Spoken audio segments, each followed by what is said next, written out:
अस्सलाम वालेकुम नाज़रीन। गिलगित बल्तिस्तान के इलेक्शंस हुए। 10 सीटें पाकिस्तान तहरीक इंसाफ, 7 आज़ाद, 3 पाकिस्तान पीपल्स पार्टी, 2 मुस्लिम लीग नून और 1 मजलिस वहदत मुस्लिमीन। पीपल्स पार्टी की 10 सीटें।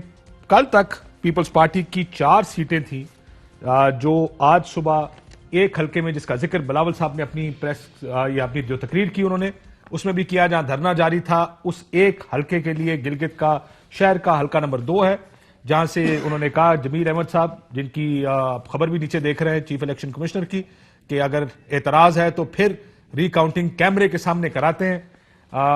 उस हल्के का जो असल मसला यह हुआ कि कल तमाम चैनल्स में इस पे जमील अहमद साहब को विनर करार दिया। मैं एक चीज डिस्क्लेमर लगा दूं, आपकी इंफॉर्मेशन के लिए, आपको ये पता होना चाहिए, जमील अहमद जिन्होंने कल की ट्रांसमिशन देखी, जमील अहमद उर्फ जिमी मेरी यूनिवर्सिटी के क्लास फेलो भी हैं, लेकिन जाहिर खबर क्योंकि वो खुद बन गए हैं, इसलिए हम कोशिश करेंगे उनसे आगाज करें अपने प्रोग्राम का। अली नवाज अवान साहब हमारे साथ स्टूडियोज में PTI MN, बहुत शुक्रिया आपका। मलिक अहमद खान साहब लाहौर से हमारे साथ मौजूद है नून लीग से, और नईर बुखारी साहब पाकिस्तान पीपल्स पार्टी से होंगे। लेकिन जमील साहब से शुरू करते हैं।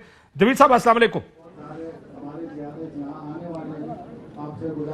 जमील साहब आपको आवाज आ रही है? अभी आ रही है। जमील साहब क्या हुआ, आप कल आपको ये रिकाउंटिंग में 2 वोटों से हार गए, जबकि कल आप तकरीबन 628 वोटों से शायद रात तक जो खबरें टीवी चैनल्स पर चल रही थी उससे जीत रहे थे। आपको क्या बताया गया, हुआ क्या? काशिफ अब्बासी साहब, आपका शुक्रिया। कल रात को 12 बजे तक जो रिजल्ट कंपाइल हमने किए पोलिंग एजेंट से, उसके मुताबिक हम 619 वोट से जीत रहे थे।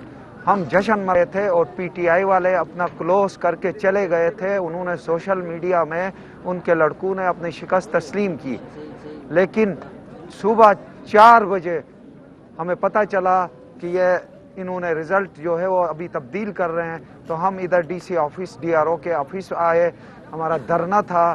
तो इन्होंने हमें कहा गया कि पहले हम आए थे 10 बजे, इन्होंने कहा 12 बजे, फिर 2 बजे तक हमें कहा रिज़ल्ट देंगे। फिर हमने उनके कहने के मुताबिक धरना पुरअमन मुंतशिर कर दिया, लेकिन उन्होंने सुबह 4 बजे के करीब अनाउंस किया कि PTI जो है वो 2 वोटों से जीतती है। इसमें मसला ये है, रात को 4 बजे उन्होंने जो प्रिजाइडिंग ऑफिसर्स थे कुछ, उनको बुला के रिज़ल्ट चेंज किया है। उनमें हमारे पोलिंग एजेंट के दस्तखत नहीं है। वो कैमरे के सामने सारे रिजल्ट लाए, 33 के 73 के 73। अगर हमारे पोलिंग एजेंट के उसमें दस्तखत है जो उन्होंने चेंज किए हैं, तो फिर हम आपके पास कितने फॉर्म 45 हैं? हमारे पास इन्होंने दिए ही नहीं है। कुछ स्टेशनों में हमने इनसे व्हाट्सएप में या उसके ज़रिए इनसे लिए हैं, ये हमें दे ही नहीं रहे थे। इन्होंने पहले ही प्रोग्राम बनाया था कि इस तरह करना है। ये तो अल्लाह का फजल था कि हम काफ़ी मार्जिन से जीत रहे थे, लेकिन फिर भी उन्होंने इतनी जुरात की, इतना हौसला किया कि पूरे रिजल्ट को ही तब्दील कर दिया। पता नहीं है किसके एजेंडे पे काम कर रहे हैं। लेकिन जमील साहब ये बताइए, अभी चीफ इलेक्शन कमिश्नर कहते हैं कि कैमरों के सामने दोबारा रिकाउंट कर लेते हैं। आपके पास जाहिर है जो भी फॉर्म होगा, क्या आपके पास तमाम 73 हल्कों के फॉर्म 45 हैं? हमारा क्लेम यह है कि हमें नहीं दिया गया है 45 फॉर्म। जो फॉर्म उनके पास है, जो चेंज कराया है, उनमें पोलिंग हमारे एजेंट के दस्तखत नहीं है। वो अगर दस्तखत दिखा दें। लेकिन जमील साहब, ये आपका चौथा इलेक्शन है, क्योंकि मैं जाती तौर पे जानता हूं आपका चौथा इलेक्शन है। अमूमन सियासतदान जो इलेक्शन लड़ता है, अपने फॉर्म 45 के बगैर उसका पोलिंग एजेंट इलेक्शन ऑफिस से नहीं निकलता। ये एक प्रैक्टिस है जो कि आप अपने तमाम पोलिंग एजेंट्स को समझाते और सिखाते हैं कि फॉर्म 45 के बगैर वहां से नहीं निकलना। क्या आपके एजेंट छोड़ गए थे फॉर्म 45 के बगैर? काशिफ अब्बासी साहब, ये गिलगित बल्तिस्तान में पहले ये जो एक्ट था 2017 उसके मुताबिक इलेक्शन नहीं हो रहा था। उसमें फॉर्म 47 नहीं था। ये पहली दफ़ा इलेक्शन एक्ट को गिलगित बल्तिस्तान इन्होंने यहाँ एक्सटेंड किया। उस एक्ट के तहत फॉर्म 45 था। ये पहली दफ़ा 45 के तहत यहाँ गिलगित बल्तिस्तान में इलेक्शन हो रहा था। तो इनकी जिम्मेदारी थी। पोलिंग अफसर्स को मैंने खुद कल DRO से एक पोलिंग अफसर को फ़ोन करा के कहा, यार ये फॉर्म दे दो। यानी उनको भी इन्होंने जानबूझ के नहीं बताया था कि एक कॉपी उनको दी थी, इन्होंने पहले से ही प्लान बनाया था कि लेकिन ये अगर धांधली एक करनी कॉपी है। वो जिस एक और कॉपी रात की आप को बात जो- कर रहे हैं वो एक कॉपी सब पोलिंग एजेंट्स को दी गई है या नहीं दी गई? किसी को नहीं, किसी को दी गई है, किसी के पास है, किसी के पास नहीं है। कुछ पोलिंग स्टेशनों में दी गई है, वो भी जबरदस्ती किया तो दी गई है, बाकी उन्होंने अपनी तरफ से नहीं दी गई। कहीं कोई पर्ची पे लिख के दिया गया है, कहीं व्हाट्सएप पे तस्वीरें भेज दी गई है। इनके पास तो 45 फॉर्म है ना, पोलिंग एजेंट के दस्तखतों समेत। इनके पास तो रिकॉर्ड है ना, वो लाके क्यों नहीं दिखाते हैं? इसलिए नहीं तो दिखाते आप ये कि कह रहे हैं, रात जमील को साहब मुझे दोबारा 4 समझने दें, बजे मेरी एक इनको- बात सुने। आप ये कह रहे हैं कि जब काउंटिंग मुकम्मल हुई, हर पोलिंग स्टेशन का नतीजा कंपाइल हुआ, तो पोलिंग एजेंट के दस्तखत के साथ एक फॉर्म 45 पर हर पोलिंग एजेंट ने दस्तखत किए हैं, लेकिन वो आपके पोलिंग एजेंट को नहीं दिया गया। सो फॉर्म 45 मौजूद है वहां पर किसी ना किसी वो के। बिल्कुल 45 पहले पोलिंग एजेंट से दस्तखत करा के इन्होंने लिए हैं। बाद में जो चेंज किए हैं उनमें पोलिंग एजेंट के दस्तखत नहीं है। इन्होंने जो चेंज किया है वो लाए कैमरों के सामने। सारे 73 के 73 पोलिंग स्टेशनों के विद पोलिंग एजेंट्स के दस्तखत के समेत ये कैमरों में लाए, दिखाए। और इसलिए नहीं दिखा रहे हैं कि इन्होंने रात को 4 तो आप बजे ये कह रहे, चले मुझे वो एक बात और प्रिजाइडिंग एक्सप्लेन कर अफसर दें। को- 73 के 73 पोलिंग स्टेशन के जितने पोलिंग एजेंट हैं, उन तमाम एजेंट्स ने आपको बताया कि उन्होंने फॉर्म 45 पर दस्तखत किया हुआ है। तो अब वो आपको दस्तखत वाले फॉर्म चाहिए? नहीं, ये कानून भी कहता है। जी जी, नहीं मैं कहता हूं, समझ गया, वो कानून कहता है, है। लेकिन साइन सबने किए हुए हैं ना। बिल्कुल किए हुए हैं, क्योंकि इन्होंने चेंज किए हैं तो उस फॉर्म में दस्तखत नहीं होगा। ठीक, वो ठीक, फॉर्म ठीक। कैमरे के सामने लाए। बिल्कुल ठीक है। सो आप ये कह रहे हैं कि वो फॉर्म 45 जिस पर दस्तखत पोलिंग एजेंट के हों, वो फॉर्म लेकर आया जाए सामने। और जाहिर है वो ये इलेक्शन की स्ट्रैटेजी। बहुत शुक्रिया जमील साहब, जाहिर है आपका केस था, मैं फिर कह दूं मेरे प्रोस्ट यूनिवर्सिटी के क्लास वालों की हैं, तो इस वजह से इसको लेकिन क्योंकि ये बड़ा इशू है, बिलावल साहब ने अपनी प्रेस कॉन्फ्रेंस में गो के हल्के 3 बताए, लेकिन नाम सिर्फ जमील अहमद का लिया कि इस हल्के में। और रात को जो खबरें चली तमाम चैनल्स पर, उसमें जमील अहमद साहब को फातेह करार दे दिया गया था अपने हल्के से। मैंने तो उनको मुबारकबाद भी दे दी थी। उस टाइम उन्होंने मुझे कहा कि फॉर्म 45 कुछ हल्कों के नहीं दे रहे, जरा ये टिकर चला दे। मैंने कहा जी आपकी खबरें चल गई हैं, उनकी करने ये ऑनेस्ट बात है, ये मेरी और उनकी आपस की कॉन्वर्सेशन है। तो मैंने कहा जी वो अब तो आपकी खबरें चल गई हैं, उनकी करना फॉर्म 45। उन्होंने कहा ये दे नहीं रहे कुछ हल्कों के, अब बेहतर होगा इसको ट्रांसपेरेंट करें। कुछ लोगों का ख्याल ये भी है कि सीएम जिन्होंने बनना है वो इसी हल्के में है, इस वजह से ये सारा कुछ चेंज हुआ। बट ये वो सारी कंस्पिरेसी थेरीज हैं जो इस हल्के के अराउंड हैं।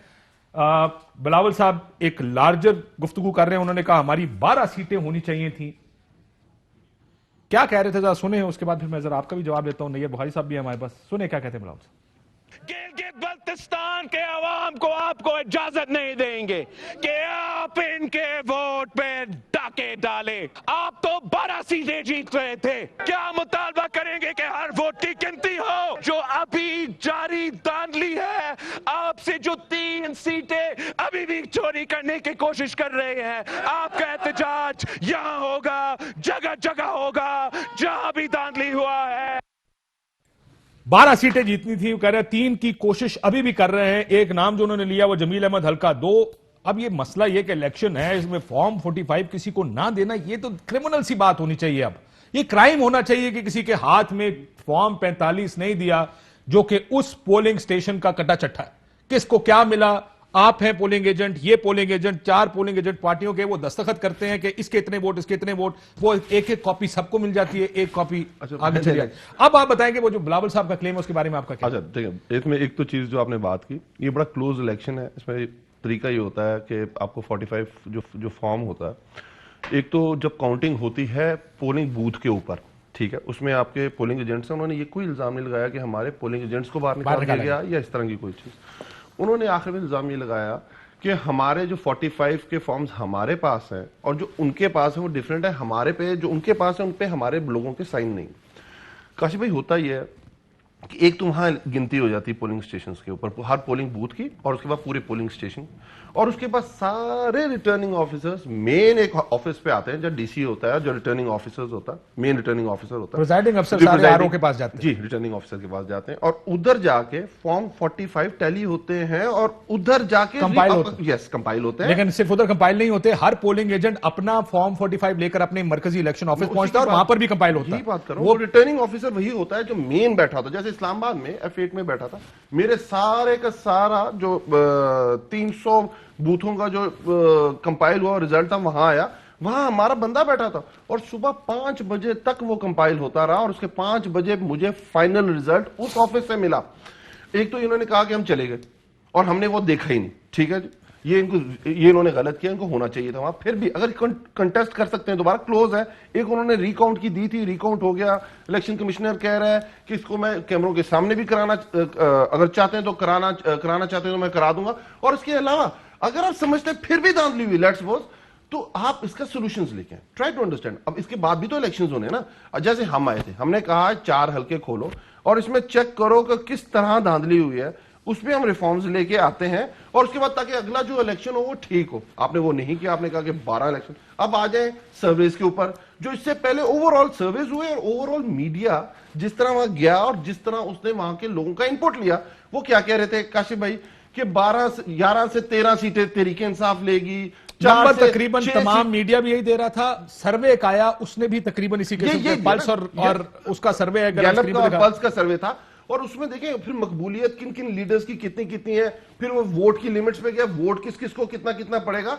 तो मेरा ख्याल है इससे आगे बढ़ना चाहिए और हमें तो हमारे ख्याल में देखें आगे बढ़ने के लिए जीबी में तो काशिफ भाई कुछ हुआ इस तरह है, कुछ शहर देवी लोग सालन सन कुछ सानू मरन का शौक भी सी कि हमारे तो मोस्टली जगह आपको पता है 6 जगह ऐसी हैं काशिफ भाई जीबी में जो सेकंड नंबर पे तहरीक इंसाफ और इंडिपेंडेंट जीते हैं और आप उनमें से 5 कैंडिडेट्स ऐसे हैं जो तहरीक इंसाफ के कैंडिडेट्स थे जिनको टिकट्स नहीं दी गई, वो आजाद लड़े और वो जीते। तो आप इससे अंदाजा लगाएं, नंबर 1 भी तहरीक इंसाफ और नंबर 2 भी तहरीक इंसाफ। कमाल हो गया वैसे इस इलेक्शन में आपकी। तो बुखारी साहब है लाइन पे जी? बुखारी साहब अभी बिलावल साहब ने प्रेस कॉन्फ्रेंस की है, पीपल्स पार्टी क्या करेगी? सबसे पहले तो ये बता दें ऑप्शंस क्या है। पीपल्स पार्टी कहती है कि ये अभी हम जाएंगे इसमें कि बयानिया किधर गया वगैरह वगैरह, लेकिन सबसे पहली चीज जो खड़ी है वो बिलावल साहब कहते हैं ये धरना जारी रहेगा वरना इस्लामाबाद जाएंगे।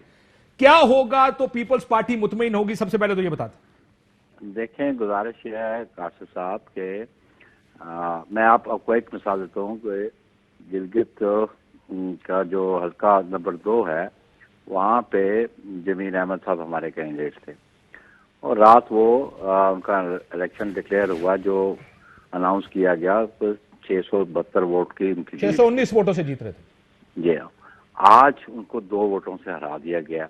वो डिमांड कर रहे हैं जी हमें पोस्टल बैलेट भी दिखाए जाए, लेकिन इसको इससे और बड़ी आप क्या कहेंगे, रिगिंग आप कहें इसको, इलेक्शन कमीशन की पार्शियलिटी आप कहें, इससे बड़ी और क्या होगी। और सबसे अहम बात मैं आपको बताऊं कि जब गिलगित की चीफ कोर्ट का एक डिसीजन आया कि जी पब्लिक ऑफिस होल्डर्स जो है उनको एक्सपेल कर दिया जाए, खैर उसको सस्पेंड किया, फिर सुप्रीम अपीलेट कोर्ट में भी डिसीजन आ गया कि जी पब्लिक जो ऑफिस होल्डर्स हैं, पब्लिक ऑफिस होल्डर्स हैं, वो पार्टिसिपेट नहीं कर सकते। इसके बावजूद मिनिस्टर्स जो हैं वहाँ पे कंपेन करते रहे, वहाँ पे रैलीज निकालते रहे। सर ये तो जो हो गया सो हो गया ना। मैं ये जानना चाह रहा हूँ आगे पीपल्स पार्टी की डिमांड क्या है?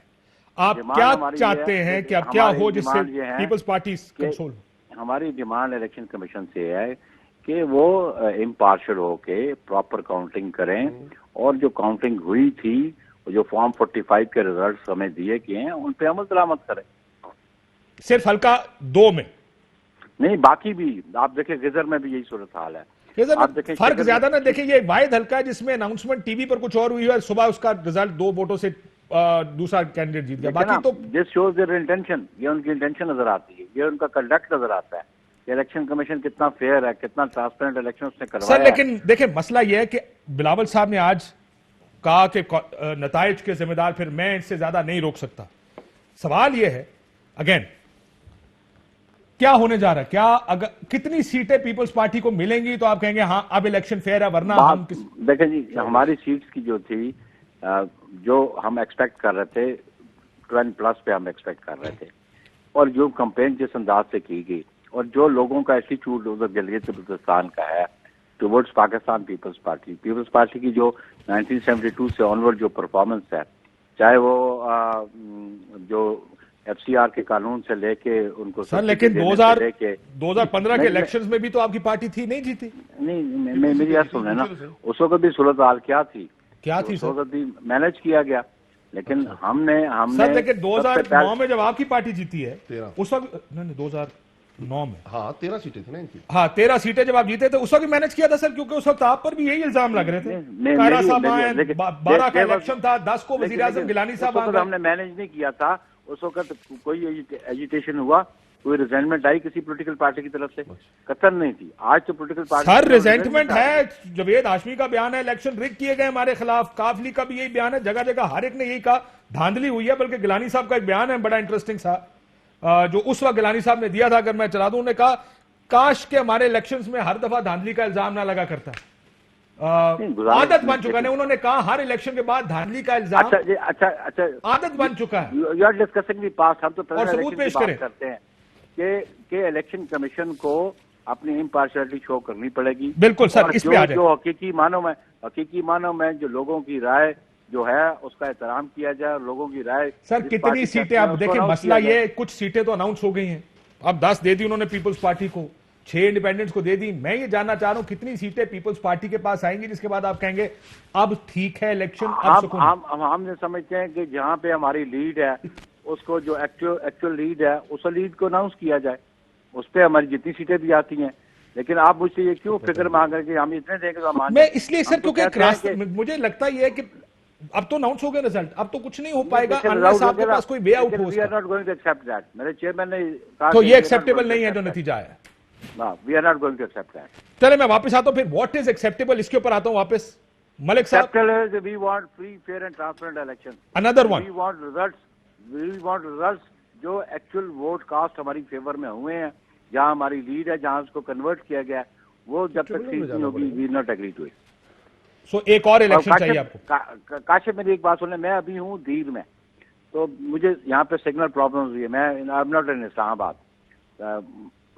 चले मैं आपसे चले दोबारा राब्ता कर लेते हैं ब्रेक के बाद। मैं मलिक साहब से पूछूं, मलिक साहब आप भी इस इलेक्शन को मुस्तरद कर रहे हैं, ज़ाहिर है पीडीएम के प्लेटफॉर्म पर जाएंगे, व्हाट विल हैपन नेक्स्ट, अब क्या होगा? रिकाश साहब बहुत शुक्रिया आपका। देखिए this at the very outset ये बड़ी बुनियादी बात के इंतखाबी नताइज जो हैं उन पे पॉलिटिकल पार्टीज़ का रोल तो बाद में आएगा। कंटेस्टिंग कैंडिडेट्स की उस बात को जिसमें वो अलेज कर रहे हैं कि उनके साथ ज़्यादती क्या हुई है, प्राइमरीली तो आपने उसको कंसिडर करना है। अच्छा, और अगर वो इतनी ब्लेटेंट ज़्यादती हो कि इलेक्टोरल रूल्स जो होते हैं, जो सब्सिक्वेंट रूल्स हैं इलेक्शन लॉज के बाद जो रूल्स बनाए जाते हैं इलेक्शंस के, वो मोर और लेस हर इलेक्शन कंडक्ट के अपने रूल्स होते हैं, जिसमें ये तो लाजमी तय बात है कि जो आपके पोलिंग एजेंट्स हैं तब तक क्लोजर ऑफ दैट बैलेट नहीं होगा जब तक उनका सिग्नेचर आफ्टर प्रोवाइडिंग रिजल्ट नहीं ले लिया जाएगा। मलिक साहब मैं एक बात पूछूं, ये तो इसको क्रिमिनल बना देना कि फॉर्म 45 का ना देना क्रिमिनल ऑफेंस है, सजा डाले 3-4 साल की। जो प्रिजाइडिंग अफसर फॉर्म 45 नहीं देगा उसको सीधा भेजे जेल 4 साल। आपने क्यों नहीं हो सकता सर, करना पड़ेगा आपको। नहीं, मतलब आप 45 फॉर्म नहीं होते यार, आप इलेक्शन मैं इस तरह नहीं बात कर रहा, मैं ये कह रहा हूं मैं इलेक्शन लड़ता हूं ना, मेरे एक पोलिंग एजेंट को पता है 45 क्या होता है, ट्रेनिंग्स होती हैं। और आज के इलेक्शन नहीं लड़े पीपल्स पार्टी या नून लीग, काशिफ भाई बल्दियात लड़के आ रहे हैं, मेन इलेक्शंस लड़के आ रहे हैं, सबको पता है, जब हार रहे होते मान लेते नहीं है। मुझे क्या बात यार, मुझे अहमद ये तो वो उस पर चले जाएंगे जो अहमद भाई बात करें। हमारा बंदा पिछले इलेक्शन में जो नून लीग को 14 सीटें मिली थी, 1 वोट से आ रहा था, और जब रिकाउंट हो रहा था इनका कैंडिडेट वो 1 वोट खा गया था। ट्राई टू अंडरस्टैंड, इसका सोल्यूशन किसने देना था? शायद खाकान अब्बासी ने देना था इसका सोल्यूशन। रिफॉर्म्स चाहते थे ना, अब चाहते थे अगली दफा गिलगित बल्तिस्तान में इलेक्शन ठीक हो, तो रिफॉर्म्स किसने देने थे? इसमें तो कोई रूल नहीं ना जीबी के इलेक्शन में कि ऑपोजिशन लीडर और लीडर ऑफ द हाउस बैठ के डिसाइड करेंगे, तो आप देते ना वो वाले रूल्स। अब आपके आके आप कह रहे हैं धांधली हो गई। मलिक साहब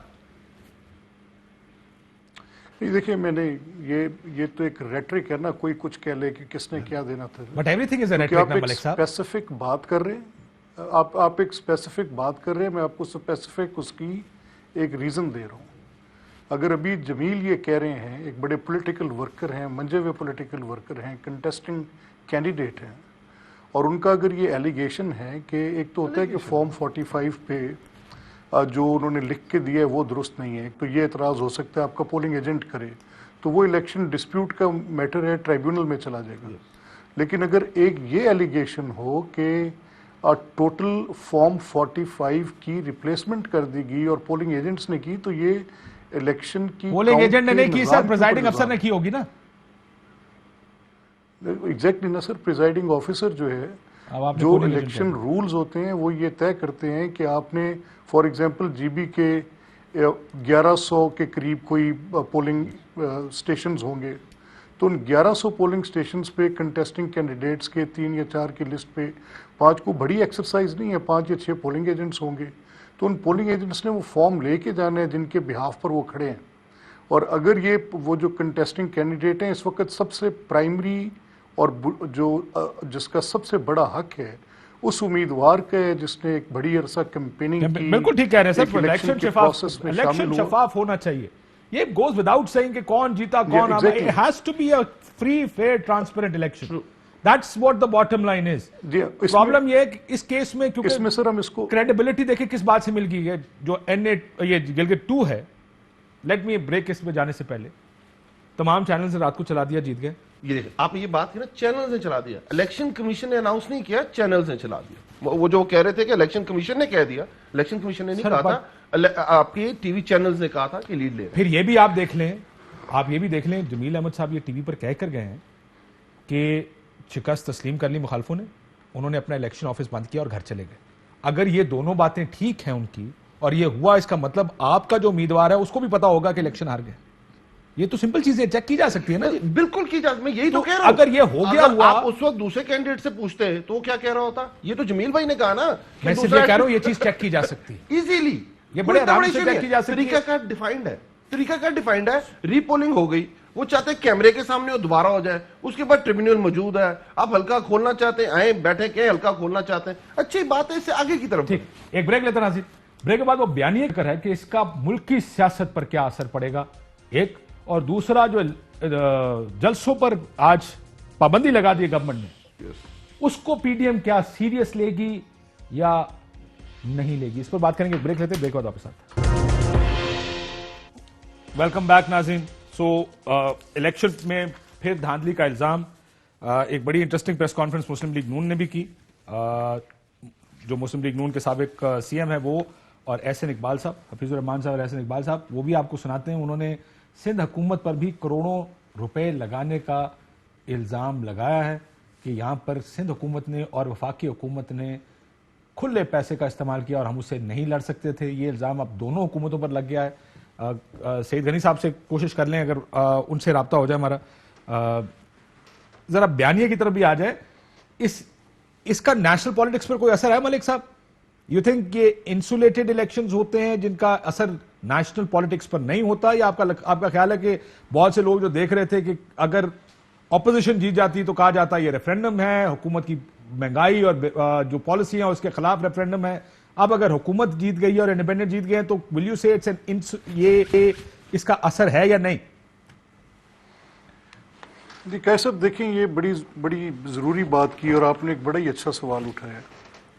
अब मेरे हाफजे में कोई एक ऐसे इलेक्शंस कोई ऐसे नहीं है जिसमें इस बुनियादी इस्लाहात की ज़रूरत महसूस नहीं की गई कि इलेक्शन कमीशन का प्री इलेक्शंस और पोस्ट इलेक्शन कंडक्ट किया होगा।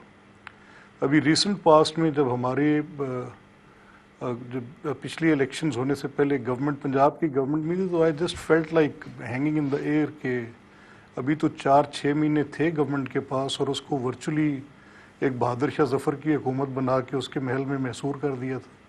ना फाइनेंशियल पावर्स थे, ना कंसोलिडेट कर सकते थे, ना आखिरी साल का बजट उसको हम चला सकते थे, कोई ऐसी गुंजाइश ही नहीं थी। और इलेक्शन कमीशन और the then supreme court both, उन्होंने कहा कि आपके फंड्स फ्रोज़न हैं और आप कुछ नहीं कर सकते। तो वर्चुअली एट ए क्लैप्स थी लास्ट ईयर में गवर्नमेंट। अभी जीबी में जो हमने देखा वो ये देखा कि प्री इलेक्शंस हुकूमत के तमाम इख्तियारात और वसाइल जो थे वो अपने उम्मीदवारान के जो उनके डेवलपमेंट प्रोजेक्ट्स होंगे या जो भी उनके इनिशिएटिव्स होंगे उसके लिए वो अवेलेबल थे। तो ये तकाजा करती है बात कि हम ऑल पॉलिटिकल पार्टीज गवर्नमेंट में जो आज हैं वो कल अपोजिशन में हो सकते हैं। हम हुकूमत में थे, आज अपोजिशन में हैं। लेकिन जिस चीज़ ने एक पूरी एक आईनी जिसने सेंटिटी प्रोवाइड की हुई है कि अवाम फैसला करेंगे और अवाम के जो मुंतखब नुमाइंदे या सियासी जमातें हैं वो हर इलेक्शन सर लेकिन ये भी पता नहीं चलता ना अवाम का फैसला है क्या, क्योंकि जब भी इलेक्शन होता है उसमें हर इलेक्शन में कहते हैं ये अवाम का फैसला ये नहीं है। तो ये एक और प्रॉब्लम है जो हम इसको भी face every time there is an election, so that has to be change somehow.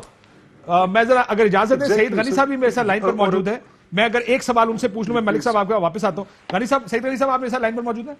जी जी काशिफ भाई, क्या हाल है? अल्लाह का शुक्र। सर ये बताइएगा कि वे फॉरवर्ड आपकी पीपल्स पार्टी क्या समझती है, क्या होगा तो मानेंगे वरना फिर क्या करेंगे, आप क्विकली अगर बता दें। काशिफ, अगर आप जीबी के इलेक्शंस के रेफरेंस से पूछ रहे हैं तो हम तो इलेक्शन से पहले भी बता रहे थे कि किस तरह हमारे लोगों को तोड़ने की कोशिश की गई और नून लीग के कोई 8 या 9 के करीब जो सिटिंग मेंबर्स थे उनको पीटीआई में शामिल करवाया गया। तो वो इलेक्शन से पहले ही सिलसिला ये शुरू हो गया था। अच्छा, इलेक्शन के दौरान भी जो फेडरल मिनिस्टर्स हैं, इवन प्राइम मिनिस्टर भी वहाँ गए। चले प्राइम मिनिस्टर को तो उन्होंने उसकी वो एक सहूलत दे दी कि जी कोई इवेंट था उस पर चले गए, लेकिन फेडरल मिनिस्टर्स एक के बाद एक जाते रहे और जो तकरीरें उन्होंने की हैं उसमें वाज़े तौर पर वो लोगों को पैसों की ऑफर्स करते रहे और डेवलपमेंट के नाम पर। लेकिन ये तो हर दफा होता है ना बॉस? नहीं, हर दफा देखें अगर गलत चीज हो रही है तो ये किसी की जिम्मेदारी तो है ना। मसला ये जब आपकी हुकूमत थी आपने भी यही किया था। मैं just out of curiosity I am telling you for information only. मेरी कसम है, जब हमारी वहाँ हुकूमत थी, जब हमारे वक्त में इलेक्शन हुए, क्या कोई कोड ऑफ कंडक्ट था, क्या कोई इस किस्म की पाबंदी थी कि नहीं थी? सर मोरालिटी तो डिमांड करती है ना, एक मॉरल कोड ऑफ कंडक्ट। तो आपका बाय इलेक्शन हुआ था कराची में, उसमें क्या हुआ था? कौन सा वाला? सईद गनी साहब खुद इलेक्शन लड़े थे जो? जी उसमें क्या हुआ था? मैं बताऊं आपको। नहीं सुने साहब, अच्छा आपने पूछ लिया। काजी भाई रिकॉर्ड उठा के देख लीजिए, मेरी जो इलेक्शन हुई उसमें हमारा एक मिनिस्टर मेरी कंस्टिट्यूंसी में नहीं आया, मेरा एक एमएनए मेरी कंस्टिट्यूंसी में नहीं आया, एक सिंगल आदमी नहीं आया। सईद गनी साहब, एक इल्जाम आप भी गए, आप सिंध गए एज वजीर, वहां पर गए मुशीर, आप पर नून लीग ने क्या इल्जाम लगाया? इधर सुन लें। ये उनने आप पर इल्जाम लगाया, पीटीआई पर लगाया, उसका जवाब आप दीजिएगा। जो पीपल्स पार्टी पर लगाया वो भी सुन। गिलगित बल्तिस्तान की वोट की जो बेहुरमती की गई है, इसमें मैं जाती तौर पर समझता हूँ कि एक सिंध के और वफाकी हुकूमत के वसाइल का मुकाबला यहाँ पे भरपूर रहा। सिंध हुकूमत ने करोड़ों रुपया गिलगित बल्तिस्तान में फेंका है, अपना कचरा साफ नहीं कर सके, अपना सिंध ठीक नहीं कर सके। गिलगित बल्तिस्तान में आए थे और यहाँ पे जी हम लैंडस्लाइड विक्ट्री लेके जाएंगे। अब इस वक्त उनकी और हमारी सीटें जो है, चूंकि उनको भी पता लग गया कि डील जो है वो हमेशा नुकसान ही देती है। नवाज शरीफ के खिलाफ वादा माफ गवाह बनने का कोई फायदा उनको भी नहीं हुआ। जी साबिक सीएम हैं नून लीग वाले एहसन इकबाल साहब साथ बैठे। सईद गनी साहब जी, उन्होंने ये कहा कि मेरी जाती राय, नंबर 1 उन्होंने ये भी कहा, ठीक है, साथ में। दूसरी बात ये कहे भाई, वहाँ जो हुकूमत खत्म हुई है वो पीएमएल-एन की थी और वहाँ पीएमएल-एन और पीपल्स पार्टी एक दूसरे के सामने इंतखाबात लड़ते रहे तकरीबन तमाम सीटों पर।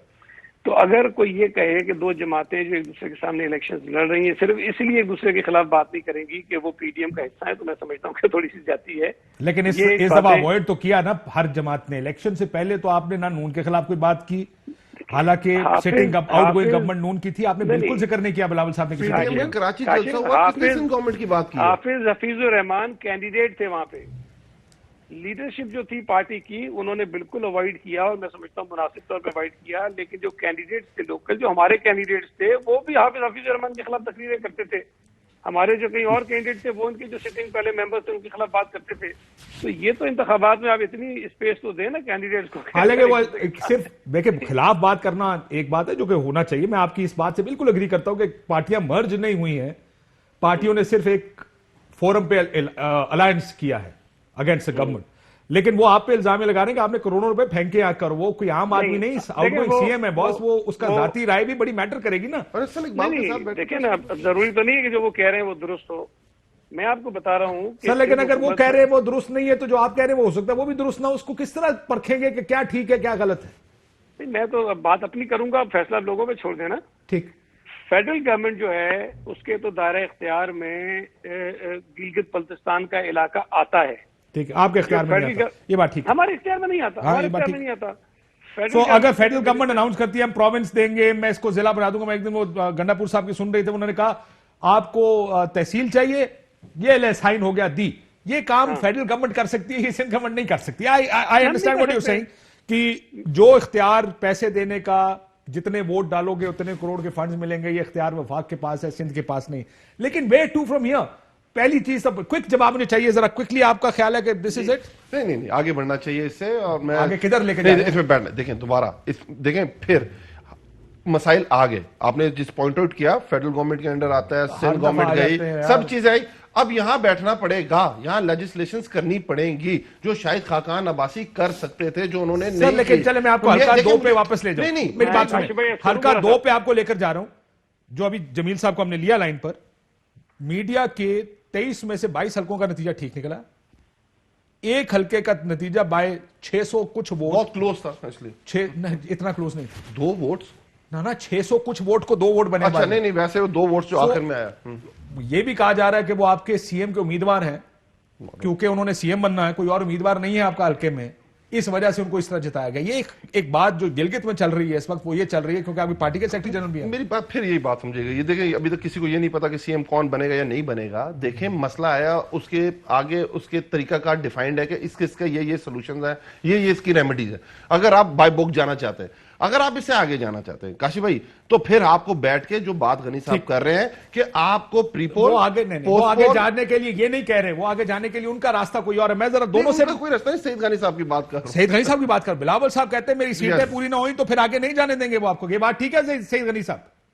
देखिए, अगर वहां हमारे पास शवाहिद हों, हम ये बात साबित कर सकें कि इलेक्शन से पहले PULN के कैंडिडेट्स तोड़े गए, पीपल्स पार्टी के लोगों पे कोशिश की गई और एक बंदे के अलावा बाकी लोग हमारे साथ खड़े रहे, अगर इलेक्शन के दौरान इनके वजीर आगे लोगों को लालचें देते रहे, बंद कमरों में बैठ के लोगों के साथ मीटिंग्स करके उनको पता नहीं क्या क्या ऑफर्स करते रहे, अगर ये चीजें सारे हमारे इल्म में हैं, इलेक्शन के जरिए एक तो रिजल्ट आपके सामने है ना, अब 24 घंटे से ज्यादा का वक्त गुजर गया है, अभी तक तमाम हल्कों का रिजल्ट नहीं आया, तो धांधली तो हुई है। काशिफ, अगर हमारे पास चीजें मौजूद हो और हम ये कहें ठीक है हमें पता है लेकिन हम चुप करके बैठे उन्होंने रिजल्ट मान लिया है, ये तो नहीं हो सकता ना सर। लेकिन फिर ये कानून भी बना देना कि कोई मलिक साहब, कोई आदमी अपनी सीट या जिस पार्टी में होगा उसको छोड़ के दूसरी पार्टी में नहीं जाएगा, कानून बना दे।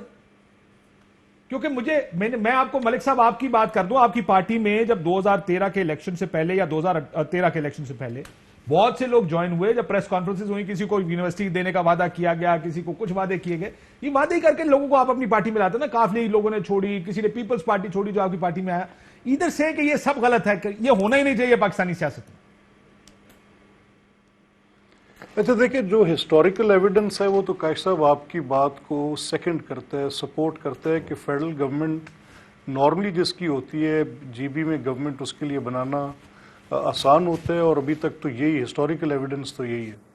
लेकिन it is all the more reason कि अगर किसी एक चीज़ पर एक कंसेंसस या एक डायलॉग की जो सबसे ज़्यादा ज़रूरत है तो वो आपके इलेक्टोरल सिस्टम पे, और वो पोस्ट इलेक्शंस के साथ उतना ही प्री इलेक्शन ज़रूरी है, जैसे भी हमारे भाई सईद गनी साहब कह रहे हैं। आपका ख्याल है मलिक साहब पाबंदी होनी चाहिए पार्टी बदलने पे? सर, एक जो इलेक्टोरल प्रोसेस के इनिशिएट होने के बाद अगर एक गवर्नमेंट लोगों को विन ओवर करती है तो वो तो बहुत बड़ी ज्यादती है, उस तरह तो मुनासिब नहीं है। आप किसी भी एक कॉन्स्टिट्यूंसी में देखें ना, एक फ्रंट रनर होता है जो सबसे बेहतर कैंडिडेट होता है, वो नॉर्मली पॉपुलर पार्टी की सपोर्ट बेस के साथ खड़ा होता है। जो सेकंड रनर होता है वो दूसरी जो से थोड़ी निस्बतन उस कॉन्स्टिट्यूंसी जिधर उसको मुकाबला नजर आ रहा था उसमें चला, आप ये कह रहे हैं जिधर उसको मुकाबला नजर आ रहा था उस पार्टी में चला जाता है। सो लेकिन सर ये मसला ये या तो इस पे पाबंदी लगाएं या फिर ये अगर आप आर्गुमेंट आपको फिर पाबंदी लगानी पड़ेगी ना। आप कुछ चीजें आपको कानूनी तौर पर प्रोटेक्ट करनी पड़ेंगी। अब ये तो नहीं हो सकता कि आप कहें क्योंकि इन लोगों ने वादा करके चेंज कर लिया। मैं अब काशिफ वैसे जी मैं आपसे अर्ज करूं, सही नहीं क्विक सर 10 सेकंड में जवाब दें, ब्रेक के बाद इसके ऊपर मुझे बात मैं सिर्फ आपसे एक गुजारिश ये करूं हाँ। कि ये पार्टियां बदलना कोई खैर एक मिजाज लोगों का करते रहते हैं। बुनियादी तौर पर ये जिम्मेदारी इलेक्शन कमीशन की है कि जो कानून मौजूद है, जो कोड ऑफ कंडक्ट मौजूद है, जो आइन में उनके पास इख्तियारात हैं, उसको वो इस्तेमाल करें। यहाँ बदकिस्मती की बात यह है कि तमाम इख्तियारात होने के बावजूद जितना नलायक हमारा इलेक्शन कमीशन है, इसकी मैं आपको बेशुमार मिसालें दे सकता हूँ। मैंने जो इलेक्टोरल रिफॉर्म्स की कमेटी थी, मैं इत्तेफाक से उसका भी मेंबर रहा हूँ, और जो ये कोड ऑफ कंडक्ट इन्होंने बनाया है, अजीब नॉनसेंस किस्म का, मैं इसके खिलाफ भी बोलता रहा हूँ। लेकिन ये नालायक ही रहेगा, क्योंकि जब आपने इलेक्शन कमीशन बनाया तो आपने मेंबर्स को बहुत स्ट्रांग कर दिया। अब आपने कहा सिंध का मेंबर हम लगाएंगे, वो सिंध का मेंबर आपने लगाया, बलोचिस्तान का मेंबर उसने लगाया। हर पार्टी जो हुकूमत में होती है अपनी मर्जी का मेंबर लगा के कहती है ये सूबा मैं ले लेता हूं, बाकी देख लेना। अब फखरुद्दीन जी इब्राहिम जैसा आदमी आता है, वो कहता है यार मेरा इख्तियार ही कोई नहीं है इस सिस्टम में, मैं किस तरह ठीक कर सकता हूं। सर, एक ब्रेक के बाद इस पर मजीद बात करते हैं, एक ब्रेक लेते हैं वापस। वेलकम बैक नाज़रीन। मलिक साहब, क्विक आंसर सर, आखिरी सेगमेंट है, छोटा सेगमेंट है। जलसों पे पाबंदी लग गई है, मानेंगे? नहीं, देखिए, पब्लिक हेल्थ जो है ये एक तशवीशनाक सूरत हाल है। इस पे जो एक जनरल फील आ रही है, वो तो लग रहा है कि शायद ये पाबंदी नहीं मानी जाएगी, लेकिन public health should be at importance. हाँ, लेकिन सर आपको याद होगा जब पहली वेव आई थी कोविड की, उस वक्त हुकूमत पाबंदी नहीं लगा रही थी और ऑपोजिशन कह रही थी ये तो मर्डर है, इनके खिलाफ FIR होनी चाहिए।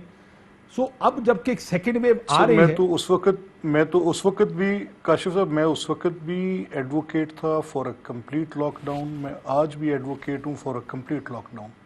पब्लिक हेल्थ की किसी सूरत भी सबसे बुनियादी और पहली केयर होनी चाहिए। लेकिन आपको लगता है कि आपकी पार्टी नहीं मानेगी, PDM के जलसे चलते रहेंगे एज प्लान?